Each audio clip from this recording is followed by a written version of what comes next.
Resulta que el guaraní es más expresivo, es muchísimo más expresivo. Y voy al caso, pusiste el ejemplo de vení, que tal vez en una forma así más culta, más castiza es ven, inclusive venga, ven, vení, venga, PPE, hasta allí da el castellano. Eso en guaraní es eyú. ¿Y qué es lo que tiene el guaraní que ya no tiene el castellano? Tiene, por ejemplo, el eyú na, tiene, por ejemplo, el eyú que, tiene, por ejemplo, el eyumí. Tenés mi, tenés que y tenés na que ya no tenés en castellano.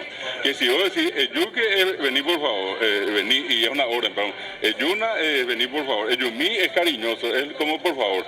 Pero ¿qué va a pasar? Que nosotros podemos juntar esas terminaciones en pareja y decir, yumi na, ya es dos.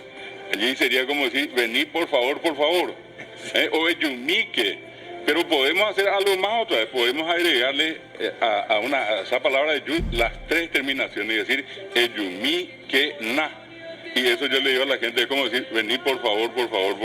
Y el paraguayo, muy particular, otra vez dice después, eyumi que na y caturo te dicen, eso es de yo, o acabo de poeta. Si te está diciendo, vení por favor, si podés, te dice otra vez. Bueno, eso es expresividad, esa es la diferencia que nosotros vamos a encontrar cuando hablamos en guaraní y hablamos en castellano. El guaraní es un idioma demasiado expresivo. Y yuki, para